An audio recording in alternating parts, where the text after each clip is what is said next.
Guys, like, comment, subscribe, share the video, especially if you love college football as much as I do. The Red River Rivalry, Texas versus OU, for the last time in the Big 12 Conference. These are clearly the two best Big 12 schools in the conference right now. Nobody comes close.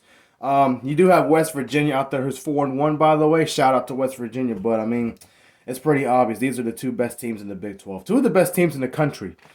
Excuse me. Let's look at Oklahoma. Offensively, they put up 47 points a game. That's really, really good. Defensively, this number really stands out to me. They've only given up 11 points per game.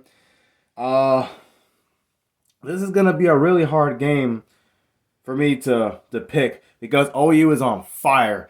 Even when and as a Texas fan, I admitted Oklahoma was going to be a dangerous team this year. I said they were going to be a lot better going 6-7 last year.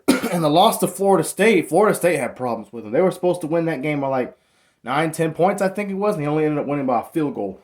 So Dillon Gabriel is a monster. I know he's a good player. We didn't have to deal with him last year, but unfortunately we do now.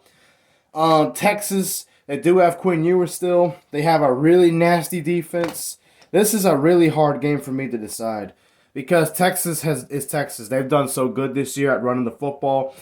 Quinn Ewers has progressed as a passer. He's healthy, so that's good. The defense is just what it was last year. Dominant, wins the line of scrimmage, forces turnovers when they need to. Really hard to push off the ball. They don't give up anything on the ground. Really nasty defense. They remind me of Alabama's defense right now with how they're playing. Maybe a little bit better. I wanted to pick Oklahoma a while ago because of how they were playing, and because how I've seen Texas look against other teams outside of Alabama. Here's the thing. Bama has the best defense in the country right now, if not second best, next to Texas. And Texas still torched their secondary late in the game off of turnovers. You're not playing Jalen Milroe, unfortunately. You're playing Dillon Gabriel. This game is going to be a lot closer than that game was with Alabama. So I do think Texas's only problem is the consistency with completing passes downfield.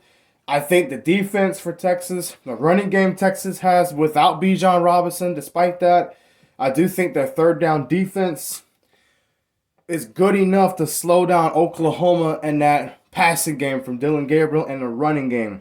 I think they'll struggle. This game will look a lot like the Florida State-Oklahoma game did in that Cheez-It Bowl. It's going to be very close. Oklahoma might have a lead in this game for a long time, but I do think Texas's defense does enough to slow down Oklahoma's offense, like Florida State's defense did in that game. Enough to slow them down.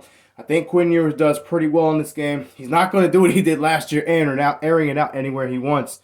Oklahoma's defense has gotten better in every phase of the game. So, this is going to be a really close game. Oklahoma could win this game. That wouldn't surprise me. But I'm going to go with my Longhorns. I think Texas wins this game. They win it 38-34.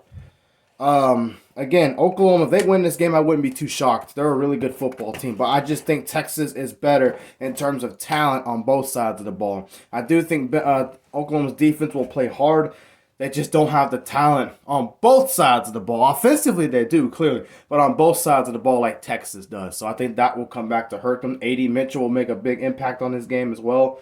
So I got the Horns winning this game by 4. 38-34. Hook 'em Horns.